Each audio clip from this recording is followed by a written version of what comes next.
Yesterday, actress, gamer, and geek icon Felicia Day wrote a piece called Crossing the Street, about how the Gamergate campaign had made her hesitant to engage with a culture she loves, knowing that anything she says could provoke a flood of angry, condescending abuse. At best. At worst, she could become one of the string of women who have left home, temporarily or semi-permanently, due to threats from people who doxed them and found their home addresses. Day explained why she was particularly worried about this.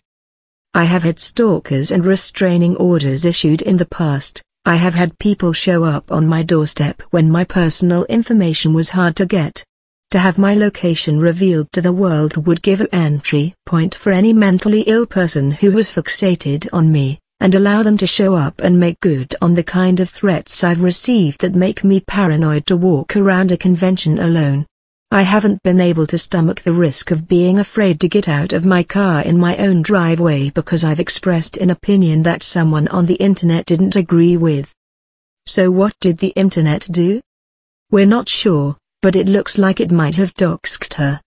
We haven't been able to confirm with Day or anyone else whether her home address was really posted, and if it is, it's said to come from 5 seconds of Google, not a sustained search.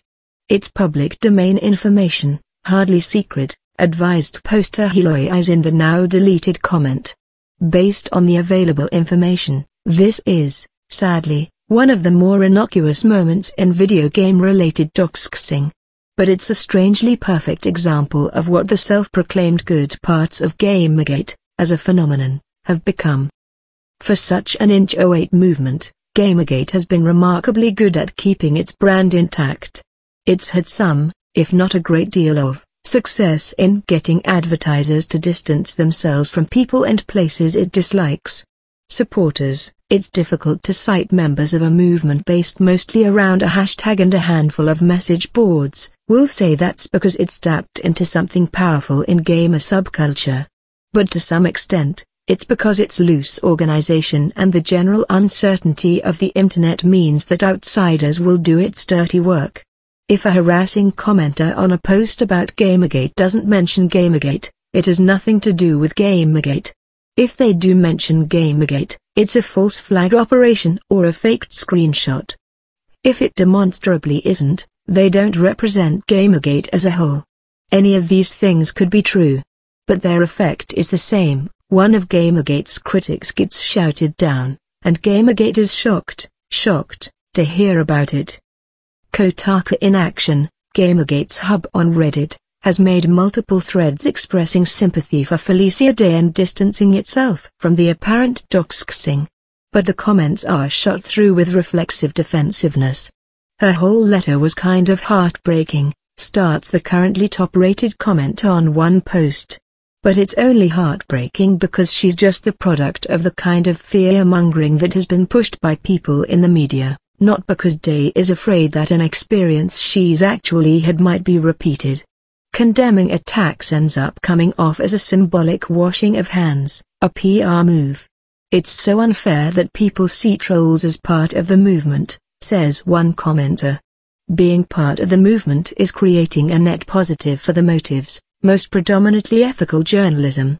Others reminded everyone that Gamergate adherents have gotten harassed too. Or insinuated that Day was being dramatic.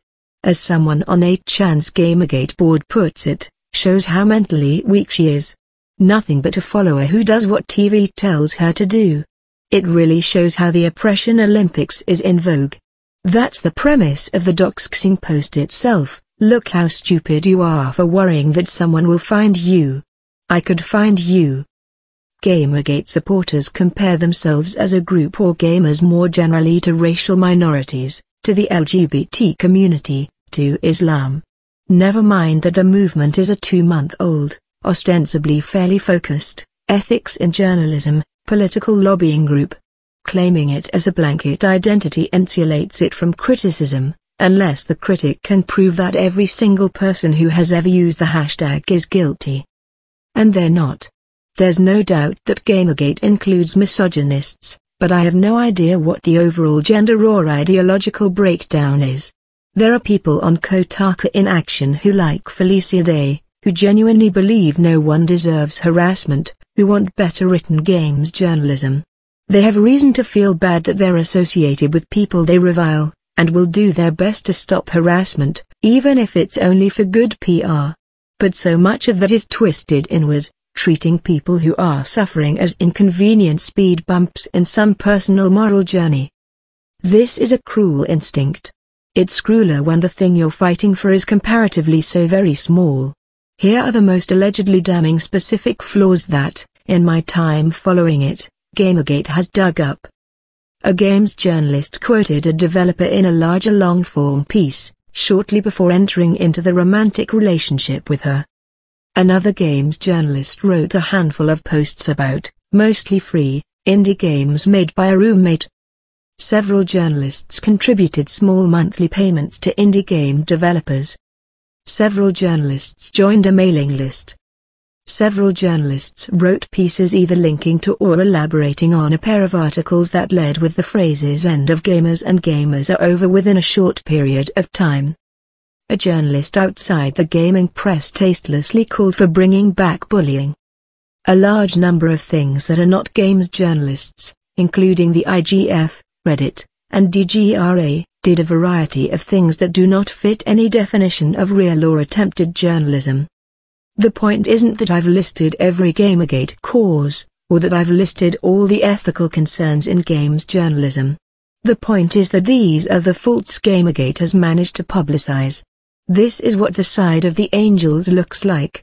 A one-sentence disclaimer at the bottom of a 40-word blog post, backed by a seething mass of rage and hatred. Does that mean you hate disclosure? Someone will ask. Is it bad that Gamergate has made sites update their ethics policies? Do you like bullying? Is games writing some shining beacon of investigative journalism? No. The tech and games press has long been arguing about how to address problems like outlets taking free stuff from companies, being hamstrung by corporate ownership, and putting up writing that is lazy or disingenuous. But most of Gamergate doesn't actually seem interested in addressing problems that don't directly relate to feminist criticism or the tiny indie games scene. And, by extension, Zoe Quinn, the ultimate root of all this furor? Accepting that almost random people will suffer concentrated, long-term abuse if they engage with this movement doesn't make you a resolute hero. It makes you a Knight Templar. This is at the center of so many of the internet's bitter harassment campaigns, the complete separation of abstract philosophy and real-world effects. As long as you can feel like your own intentions are pure, you're freed from having to wonder whether the war you're fighting is in any way proportionate, or even whether your actions are helping to win it. You don't have to worry if your single angry tweet or email is one of hundreds currently taking over someone's life. It's your soul, not their body or mind, that matters. I'm not going to say whether the platonic ideal of Gamergate is misogynist. I'm not going to say whether it's diverse, or whether it's genuine. It doesn't matter. The only thing I need to know is that as far as I can tell, it is completely devoid of empathy.